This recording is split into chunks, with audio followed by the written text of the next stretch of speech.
Praise the Lord everyone. सबको जय मसीह की। मैं बिलीव करती हूँ आप ब्लेस्ड होंगे। आओ मैं उस वचन को पढ़ती हूँ तो वचन हमें मेरी भविष्यवाणियों की पुस्तक में से परमेश्वर के दास अपोस्टल अंकुर यूसुफ निरूला जी द्वारा और परमेश्वर की दासी पास्टर सोनिया यूसुफ निरूला जी द्वारा दिया जाता है। और मैं सामर्थ से भरे उस पवित्र वचन को आपके सभी के लिए पढ़ती हूँ। अभिषेक की गहरी बातें, जैसे कि पवित्र बाइबल दानियल 6 की 7 आयत में लिखा है, राज्य के सारे अध्यक्षों ने और हाकिमों, अधिपतियों, न्यायियों और गवर्नरों ने भी आपस में संपत्ति है कि राजा ऐसी आज्ञा दे और ऐसी कड़ी आज्ञा निकाले कि 30 दिन तक जो कोई हे राजा तुझे छोड़ किसी और मनुष्य या देवता से विनती करे वह सिंहों की मान में डाल दिया जाए। आमीन। मेरे प्रियो, बाइबल में जब आप दानियल के बारे में पढ़ते हैं तो लिखा है, जब ये चिट्ठी निकाली गई कि अगर कोई राजा के अलावा किसी और देवता की उपासना करता है तो वह शेरों की मान में डाल दिया जाएगा। दानियल ने उस चिट्ठी को पढ़ते हुए भी यह निर्णय लिया कि वह अपने ही परमेश्वर की उपासना करेगा और वह परमेश्वर से ही प्रार्थना करता रहा। इसका कारण यह था कि दानियल नहीं चाहता था कि जो अभिषेक उसके जीवन में है उस अभिषेक को शैतान खराब कर दे पाए। जो कोई अभिषेक के नीचे है वह हवा के जैसे है और कोई इसे छू नहीं सकता। अगर आप परमेश्वर के अभिषेक के नीचे हैं और उसकी आत्मा के चलाए चलते हैं तो कोई भी आपका नुकसान नहीं कर सकता।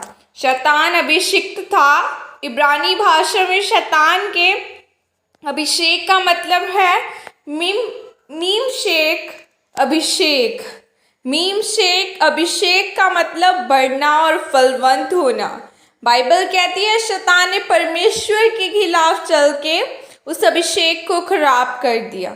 इसीलिए आज शैतान सबसे ज़्यादा अपने अभिषेक को खराब करना चाहता है। आज लोग सेवकाई में तो बढ़ना चाहते हैं लेकिन परमेश्वर के अभिषेक में बढ़ना नहीं चाहते हैं, क्योंकि जो अभिषेक आसमान से आता है वही आपके सेवकाई को बढ़ा सकता है। जितना अभिषेक आपके अंदर होगा उतनी शांति आपके अंदर होगी, और जितना आप अभिषेक से बाहर आते जाएंगे उतना ही कलेश आपके जीवन में आएगा। जहाँ जहाँ पुराने और नए नियम में अभिषेक शब्द का इस्तेमाल किया गया है उस शब्द का मतलब एक नहीं है।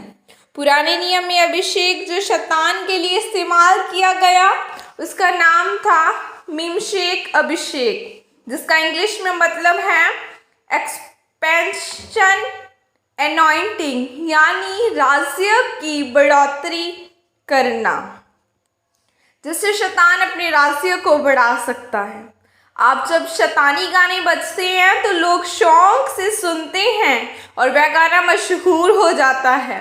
शैतान से उस अभिषेक को वापस नहीं लिया गया, वही अभिषेक शैतान और उसके लोगों के पास है। इसीलिए आज जब आप देखते हैं जो परमेश्वर को नहीं मानते उनका व्यापार फलवंत होता है, लेकिन एक दिन आता है जब शैतान उनको गिरा देता है।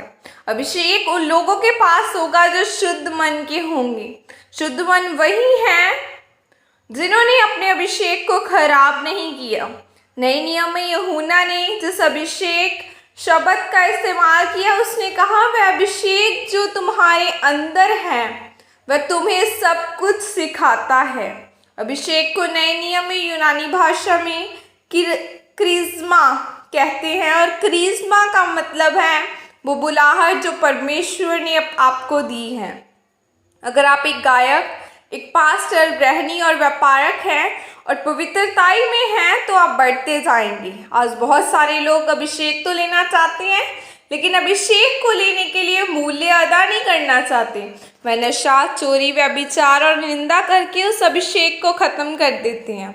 इसीलिए मेरे प्रियो, अगर आप अभिषेक में बढ़ना चाहते हैं तो अपने अभिषेक की रक्षा करें, पवित्रताई में रहे, शुद्ध मन से चलें, अपनी बुलाहट के साथ साथ चलें तब परमेश्वर आपको आशीषित करेगा। आमीन। और यह अंगीकार आपकी तरफ से किया जाए। सर्वशक्तिमान परमेश्वर, मैं इस वचन के लिए पिता आपका धन्यवाद करती हूँ और मैं प्रार्थना करती हूँ कि मैं तेरे अभिषेक में बढ़ूंगी और पवित्रताई के साथ आपके अभिषेक में बढ़ती जाऊंगी। प्रभु यीशु मसीह के सामर्थ्य नाम में मांगती हूँ। आमीन आमीन। हालेलुया। फर्स्ट ऑफ ऑल मैं खुदावन का धन्यवाद करती हूँ क्योंकि मेरी कोई पहचान नहीं थी। खुदावन ने मुझे चुना, ठहराया, मेरी मुझे इस चैनल के साथ ब्लेस किया। क्योंकि जब हमने ये शुरू किया था तब मैंने आज तक भी बहुत कम है कि मैं शेयर करती हूँ, क्योंकि आज मुझे ऐसा हो जाता कि मैं अगर शेयर करूँगी तो मैं सोशल मीडिया क्रिश्चियन बन जाऊँगी। आज है लोग जो सोशल मीडिया क्रिश्चियन ही है, सिर्फ उनका राब्ता इतना है कि वो खुदावन के साथ टाइम स्पेंड नहीं करते, वो सिर्फ पोस्ट ही डालते रहते हैं कि हाँ मैं क्रिश्चियन हूँ। हमने ऐसा नहीं बनना, हमने वैसा बनना है कि हम खुदावन से प्यार करते रहें, प्रार्थना में रहें, वचन में रहें, दूसरों के लिए प्रार्थनाएं करते रहें। और आज मैं आप सभी का धन्यवाद करती हूँ, और सबसे पहले खुदावन का और हमारे अपोस्टल जी का कि जिन्होंने हमें गाइड किया और उनके चलाए हमारे मेंटर जिनके चलाए हम चलते हैं, कि वो हमें परमेश्वर का वचन सिखाते हैं और हम वैसे ही चलते हैं। आज हमने 10,000 सब्सक्राइबर्स कंप्लीट कर दिए हैं और मैं बिलीव करती हूँ कि इसके द्वारा आप लोग भी ब्लेस्ड होंगे। और आज भी अगर कोई है तो खुदावन ही है जो हमें यहाँ तक पहुँचाने की सामर्थ्य रखता है। इसलिए बिना खुदा के आज भी मैं कुछ नहीं हूँ। बिना खुदावन के मैं बोल क्या, मैं तो एक शब्द लिख भी नहीं सकती। आज बिना खुदावन के आप जितने मर्जी दूसरे यूट्यूब चैनल्स खोलो, अगर आपके पास ग्रेस नहीं है तो आप आगे नहीं बढ़ सकते।